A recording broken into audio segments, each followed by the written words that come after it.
అని వీళ్ళు కారణాలు చెప్తా ఉన్నారు. సర్టిఫికెట్ల వెరిఫికేషన్కి రాకపోయి ఉంటే అది వాస్తవమే అయితే ఆయన కోర్టుకి ఎందుకు పోతాడయ్యా? కోర్టుకి ఎందుకు పోతాడు? నిజంగా వీళ్ళు చెప్పినది వాస్తవమే అయితే సర్టిఫికెట్ల వెరిఫికేషన్కు తాను రాలేదు కాబట్టి అందుకే ఆయనకు ఉద్యోగం మేము ఇవ్వలేదని చెప్పి వీళ్ళు చెప్తా ఉన్నమాట వాస్తవమే అయితే ఆయన కోర్టుకి ఎందుకు పోతాడు?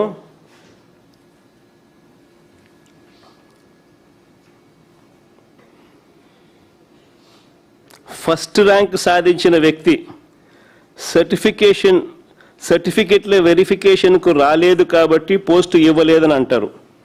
మెరిట్ లిస్ట్లో పేరు తీసేసి ఆ క్యాండిడేట్ డేటాను మాయం చేసి కాల్ లెటర్ ఇవ్వకుండా సర్టిఫికెట్ల వెరిఫికేషన్కి ఆయన ఎలా వస్తారు స్వామి? ఎలా రాగలుగుతాడు? నువ్వు పంపిస్తే కదా. మీరు చెప్పేవన్నీ కూడా కాకమ్మ కబుర్లని. ఆయన కోర్టుకు పోయిన ఆయన అఫిడవిట్ చూస్తే అన్నీ ఇట్టే అర్థమవుతాయి. ఇలా చెవిలో పూలు పెట్టుకుంటూ పేపర్ లీకులు దాచిపెట్టడానికి నానా అగసాట్లు పడతా ఉన్నారు.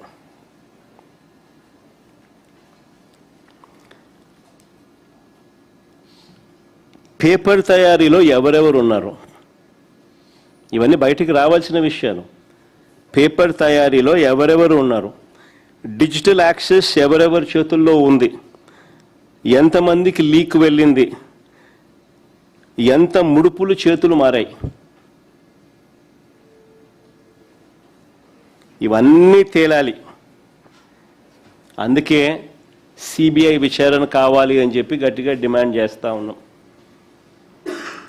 ఎందుకో తెలుసా? కారణం ఈ రాష్ట్రంలో చంద్రబాబే పోలీసు, ఈ రాష్ట్రంలో చంద్రబాబే లాయరు. ఆయన ఆదేశాలతోనే ఆయనే పర్యవేక్షిస్తాడు వ్యవహారాలను.